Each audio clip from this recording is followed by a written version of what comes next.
காலை வணக்கம். இன்று பதிவானது திரு ஓபிஎஸ் அவர்களை பற்றி. திரு ஓபிஎஸ் அவர்கள் 2017 2021 வரையும் அவருடைய செயல்பாடு, அதன் பிறகு அவர் 2023 பிறகு கட்சியை விட்டு நீக்கப்பட்ட பிறகு எடுத்த நடவடிக்கைகள் அனைத்தும் அதற்கு பாதகமாக அமைந்தன. அவருடன் சென்றவர்கள் 4 பேர்கள் இன்றைக்கி திராவிட முன்னேற்றத்தில் ஐக்கியமானார்கள். இன்று ஒருவர் மட்டும் இருக்கின்றார், அவர் வைத்திலிங்கம் அவர்கள். அவர் எந்த பக்கம் போவார் என்று சொல்ல முடியாது. இதுதான் ஓபிஎஸ் செய்த சாதனை. தன்னுடன் சார்ந்தவர்கள் என்று ஆதரவாளர் என்று வெளியே கூப்பிட்டு சென்று மனோஜ் பாண்டியன், மைத்ரேயன், ஜெயஜித் பிரபாகர் தாவைக்காவில் இருக்கிறாரு. அடுத்து மருது அழகராஜ், இவங்கெல்லாம் டிஎம்கேல இருக்கிறாங்க. இப்படி கட்சியை கபலகடமாகியவர் ஓபிஎஸ் தான். அவர் தனிமரம் தோப்பாகாது, அவரால் ஒன்றுமே செய்ய முடியாது என்று அவருடைய நிலைமை இவ்வளவு தான். இதுதான் அவருடைய கடைசி அரசியல் வாழ்க்கை அப்படின்னு சொல்லலாம்.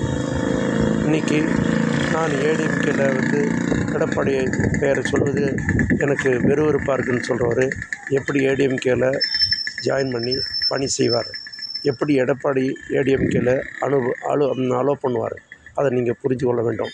அவர் சேர்த்துக்கிட்டாலும் ஒன்று தான், சேரவனாலும் ஒன்று தான். ஏன்னா 2021 ரொம்ப பிரச்சாரம் பயங்கரமாக பண்ணார் ஓபிஎஸ். உலகமே போற்றணும். அவர் தொகுதி விட்டு வெளியே வரத்துக்கு வாய்ப்பே இல்லாதவர். 2024 எம்பி எலெக்ஷனில் ராமநாதபுரத்தில் நின்றவர். அவர் எப்படி ஏடிஎம்கே சப்போர்ட் பண்ணுவார்? இன்றைக்கி நல்ல வேலை எடப்பாடியார் அவர்கள் அவர் கட்சியிலே சேர்க்கலை. அதுதான் உண்மையான ஒரு ட்ரூத்துன்னு சொல்லலாம். ஏனென்றால் கட்சிக்கும் சேர்ந்து எந்த வேலையும் செய்யாத, அடுத்தவனையும் செய்ய விடாத தடுக்கிற ஒரே ஒரு பார்ட்டி யாருன்னா அவர் தான். அதனால் தனிமரம் தோப்பாகாது. அவர் ஒதுக்கப்பட்ட கேஸு. அவர் எந்த கட்சி ஆரம்பித்தாதான் என்ன, அவர் தாவைக்கால சேர்ந்தால் தான் என்ன. தாவைக்கால சேர்ந்தால் அவர் மட்டும்தான் போவார், அவர் ஓட்டு மட்டும்தான் விடும், வேறு எந்த ஓட்டும் விடாது. தாவைக்கா என்ன நிலைமை ஆக போகுன்னே தெரியாது. ஒரு எம்எல்ஏ சீட்டு கூட தாவைக்கா வர்றதுக்கு வாய்ப்பே கிடையாது. இப்போ வர சிபிஐ வேறு என்கொயரி போயிட்டுருக்குது, போகிறாங்க. யார்? விஜய் போகிறாரு, டெல்லிக்கு போகிறாரு. அதெல்லாம் ரிப்போர்ட் வரப்போகுது. அது மட்டும் இல்லாத 8-10% எந்த காரணத்தை முன்னிட்டும் பெண்டிங் வராது. அதை புரிஞ்சு கொள்ளுங்கள். நன்றி, வணக்கம்.